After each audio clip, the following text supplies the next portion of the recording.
கர்த்தருடைய இரக்கத்தை பெறுகிற ராஜாவே, கர்த்தருடைய இரக்கத்தை நீ பெறுகிறாய்.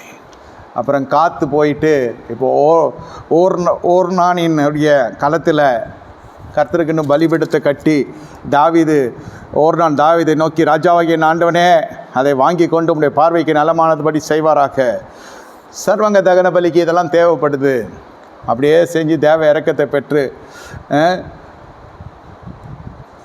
கர்த்தருடைய சந்நிதியில் எப்படி ஒரு இரக்கத்தை அவன் பெறுகிறவனா மனுஷனாக மாறலாம். கர்த்தருடைய இரக்கத்தை பெறுகிற மாதம் இது. பழசெல்லாம் விட்டுருங்க, கடந்ததெல்லாம் விட்டுருங்க. ஆனால் எதனால் அது மாட்டணுன்றது தான் சொல்கிறேன் நான். அடுத்ததாக, ஆண்டவரே, நான் உத்தம இருந்ததோடு தான் நான் செய்தேன், நீர் அதை அறிய வேண்டும், அறிவீர் என்று நான் விசுவாசிக்கிறேன்.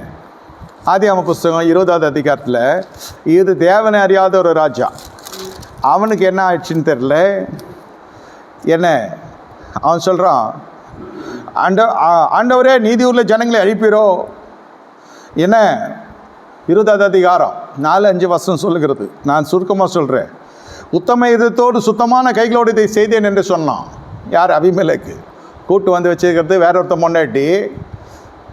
89 வயசு கேள்வி. அது தெரில, முதுமை தெரில, அது ஸ்கின்னு, அது தோல், பளபளப்பு, அது உணவு, உடை, குடும்ப பின்னணி, அது வேறு தேசத்தில் வந்திருக்குது, ஃபாரின் ஸ்கின்.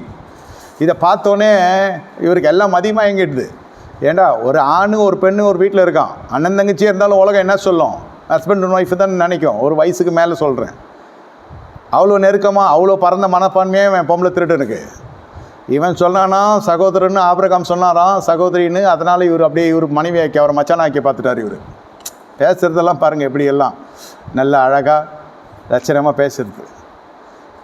யார் ராஜாவாக இருந்தாலும் சரி, ராஜாக்களை நியாயம் தீர்க்கிற தேவன் இந்த ஏப்ரல் மாதத்தில் ராஜா யாராக இருந்தாலும் சரி, தேவனை அறியட்டும், தேவனை அறியாது இருக்கட்டும், வாதை புறப்படுது. அவனை சும்மா விடமாட்டார் தேவன். உங்களுக்குரிய ஆசீர்வாதங்கள், உங்களுக்குரிய ஜனங்களை உலகத்தின் அதிபதி பிடிச்சி வச்சுருக்கானா? பிள்ளைகளை பிடிச்சி. ஆனால் நான் சொல்லிட்டேன் ரகசியம் என்னன்னு. பிள்ளைகளை பிடிச்சி வச்சாலும் சரி, புருஷனை பிடிச்சி வச்சாலும் சரி, மனைவியை பிடிச்சி வச்சாலும் சரி, உங்களுடைய காரியம் என்னன்னு நான் சொல்லிட்டேன்.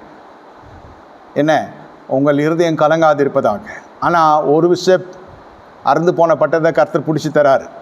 உங்கள் குடும்பத்தில் மறுபடியும் கர்த்தர் தீபத்தை ஏற்றார். மறுபடியும் அது அணைந்து போகாது பார்த்து கொள்ளணும். உங்கள் நேரத்தை குடும்பத்துக்கு செலவு பண்ணுங்கள், துணைக்கு செலவு பண்ணுங்கள், பிள்ளைங்களுக்கு செலவு பண்ணுங்கள். அப்புறம் பாருங்கள், கர்த்தர் உங்களில் வாழ்க்கையில் மகிமைப்பட்டு உங்களையே உடன்படிக்கை பெட்டியாக மாற செய்வார். உங்களை பார்க்குற பொழுது இந்த குடும்பம் கர்த்தருடைய வீட்டாருன்னு தெரியணும். நான் ஊழியமரன் நான் சொல்லக்கூடாது.